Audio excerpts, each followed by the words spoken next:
Live आपकी आवाज। नमस्कार, आप देख रहे हैं इंडिया आज तक टीवी लाइव और आपके साथ मैं हूं ममता सिंह। तो चलिए हम आपको दिखाएंगे देश और दुनिया से जुड़ी तमाम सारी बड़ी खबरें। बहरौल पुलिस ने व्यापारी की बेटी की हत्या के मामले में बड़ा खुलासा करते हुए मृतक के पिता बलवंत यादव व उनकी पत्नी पूजा यादव को गिरफ्तार कर लिया है। आपको बता दें कि 6 मार्च को रात्रि को बलवंत यादव के पुत्र विक्रम यादव की हत्या हुई थी, जिस मामले में पुलिस ने पारिवारिक गुत्थियों को सुलझाते हुए मामले का खुलासा किया है। भिवाड़ी एडिशनल एसपी विपिन शर्मा ने बताया है कि पुलिस ने मामले को गंभीरता से लेते हुए जांच शुरू की है और पूछताछ भी पाया गया है कि मृतक विक्रम यादव के पिता बलवंत सिंह यादव एवं मृतक की पत्नी राजू पूजा यादव के बीच अवैध संबंधों के चलते विक्रम की हत्या की गई थी। बहरौल में हुई इस तरह की घटना से पिता के रिश्ते को ही शर्मसार किया है। एडिशनल एसपी ने बताया है कि बलवंत सिंह यादव व मृतक की पत्नी पूजा के बीच काफी दिनों से अवैध संबंध चल रहे थे। बीच में रोड़ा बना विक्रम यादव को जब इस बात की भनक लगी और मृतक विक्रम यादव ने देखा तो हाथापाई शुरू कर दी, जिस दौरान मृतक के पिता व पत्नी ने मिलकर विक्रम को मौत के घाट उतार दिया है और रस्सी के फंदे पर लटकाकर आत्महत्या का रूप देने का प्रयास किया। इसी दौरान पुलिस ने एक पहलू की गहनता से जांच कर इस मामले का खुलासा किया। मामले का खुलासा देखकर शहर में हर नुक्कड़ पर चर्चाएं देखी जा रही हैं। इंडिया आज तक टीवी लाइव के लिए बहरौल से संदीप भारद्वाज की रिपोर्ट।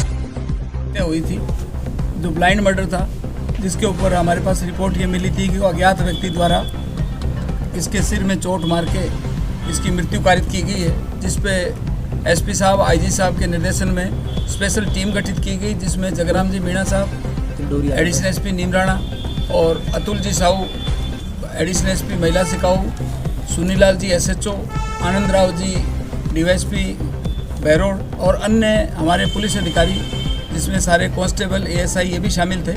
इन्होंने सूत्र सूचना लगाई और मुखबिर की सूचना से हासिल किया भी ये डबल जो सनसनीखेज मर्डर है कौन कर सकता है। इसके बाद में मृतक के पिता बलवंत यादव और उसकी पुत्रवधू मृतक की धर्मपत्नी, इनसे गहन पूछताछ की। उस पूछताछ में एसपी साहब ने मेरे को भी रात्रि को पूछताछ के लिए भेजा था, क्योंकि शक की सुई इन्हीं लोगों पे चल रही थी, क्योंकि घर के अंदर और कोई नहीं थे। रात को जब इनसे सख्ताई से पूछताछ की और तकनीकी साधनों से प्रयोग किया तो मृतक की पत्नी और उसका ससुर इस रात को ज़्यादा समय तक उगला नहीं सके और उन्होंने इसकी स्वीकृति की कि हमारे द्वारा ये किया गया।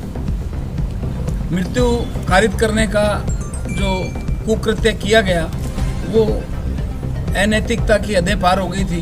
चारित्रिक पतन का एक ये उदाहरण है। चरित्र संबंधी बातें जो सामने आई थी उसके ऊपर ये किया गया था, क्योंकि जैसा प्रेस नोट में हमने दिया है, ससुर को और उसके पति दोनों को साथ में देख लिया था, पत्नी को। इसके बाद में पति जो विक्रम था उसकी इन दोनों ने मिलकर एक रस्सी से और चुन्नी से गला घोटा और उसकी मृत्यु कर दी। मृतक जयपुर गया तो वापस आकर किसी ने देखा था संदिग्ध परिस्थितियों में, किस तरह का मामला? नहीं, मृतक जो बता रहे हैं कि वो वहीं था। जो हमने तकनीकी साक्ष्य जुटाए हैं वो कहीं नहीं गया था, क्योंकि 5-6 के बाद के अंदर पुलिस को गुमराह किया गया था कि जी कोई अज्ञात आदमी करके, जिस पे हमारी टीम एडिशनल एसपी, दोनों एडिशनल एसपी साहिबान ने, सीओ साहब, एसएचओ ने काफ़ी कड़ी मेहनत की और लगातार एसपी साहब का सुपरविजन रहा। उधर आईजी साहब ने भी हमारे को दिशा निर्देश दिए कि भाई अज्ञात मर्डर है। चूँकि पुलिस को जो शक की सुई थी वो घर के अंदर ही ज़्यादा दिख रही थी। कुछ हमारे को लोगों ने, स्थानीय लोगों ने भी बहुत इसमें सहयोग किया। उन्होंने भी कुछ हमारे को इस तरह के फीड दिया था कि भाई ये इस घर के अंदर वारदात होगी, जिस पे हमने सभी ने टीम वर्क में मिल के और इस वारदात को। सर कितने दिनों से संबंध थे इनका?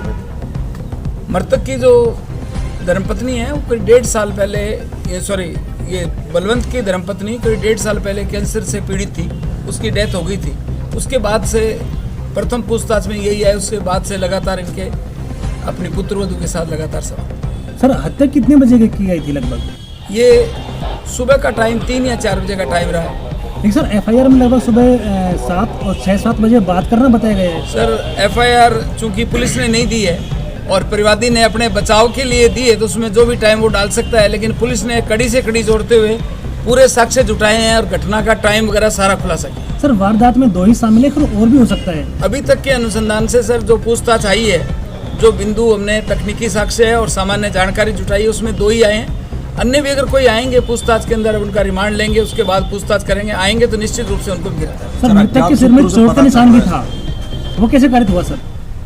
जो हमारी पूछताछ में आया है, जो उसको गला दबाया था और जिस सिंगल बेड के ऊपर उसको डाला था मारने के बाद में उसमें धक्का दिया गया था।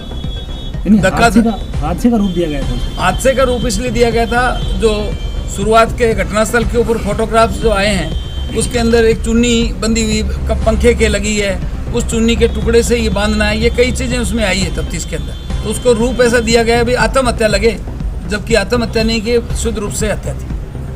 सर अज्ञात सूत्रों से पता चला है कि ये जो लेडी है इसके औरों से भी संबंध है, किसी और से भी मोबाइल पे बातें होती थी, क्या ऐसा भी कुछ निकल के आया कोई और तीसरा था? अभी तक के अनुसंधान में ये कोई बात सामने नहीं आई है। चूँकि चरित्र संबंधी बात है, ज़्यादा लंबे समय तक छुपती नहीं है, लेकिन प्रथम दृष्टया पुलिस का मोटिव यही था कि इस मर्डर को जल्दी से जल्दी, जो ब्लाइंड था और पुलिस के लिए चुनौती भी था और शहर के लिए भी ये थोड़ा सा बुरा लग रहा था कि ये वारदात खुलनी चाहिए, तो पुलिस ने उसी का किया। अन्य कोई भी जो बातें आएगी साक्ष्य की समय समय पर आपको बताई।